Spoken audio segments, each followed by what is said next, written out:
Why the Prophet Muhammad couldn't have written the Quran. The Quran is a book over 600 pages long.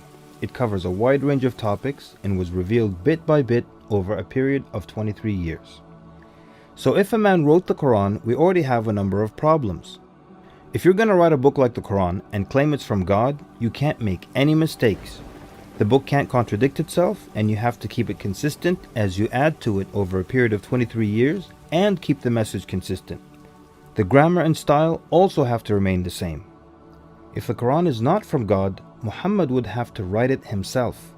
That means in the middle of the Arabian desert, with no books around and being illiterate, he would have to know law, civil rights law, criminal law, family law, labor law, military law, personal injury law, real estate law, and tax law.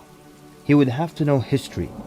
With little to no Christian presence in Mecca, he would have to know the stories and events in the lives of the prophets before him, the history of past nations, Judeo-Christian religious rulings, and he would have to know it well enough to somehow offer additional information and details not found in those books.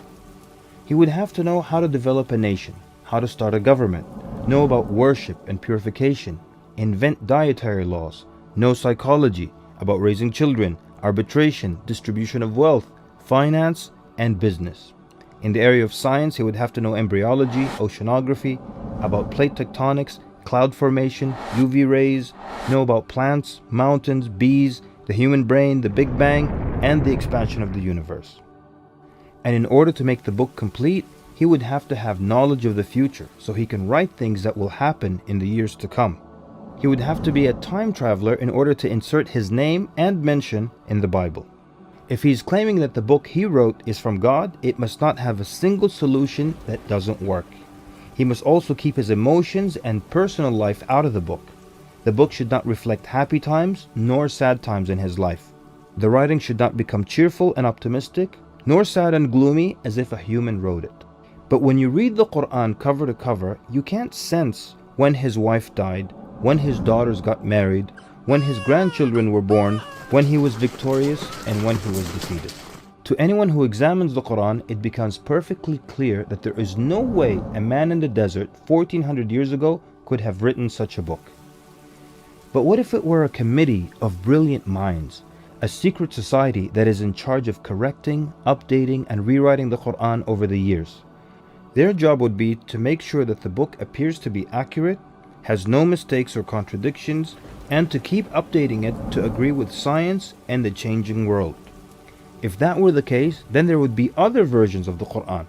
Due to edits and improvements, we would have new edited versions and old versions with mistakes. You would be able to detect different writing styles and influences from the different authors. The problem with all of that is, there is only one Quran. So one man didn't write it, and a committee didn't edit it, so where did it come from? What if clever devils dictated and influenced a man to write the Quran? The question then would be, what kind of devil calls to good behavior, worshipping God, honoring Jesus, giving to the poor, and warns of the devil? Any way you analyze the Quran, you come to a clear conclusion. It could not have been written by a committee, a devil, nor the Prophet Muhammad. Since it's impossible for Muhammad to have written it, then that means he was truthful in that it is from God. If it is from God, that means he was a genuine prophet. And if he's a genuine prophet, then his message should be heeded and obeyed.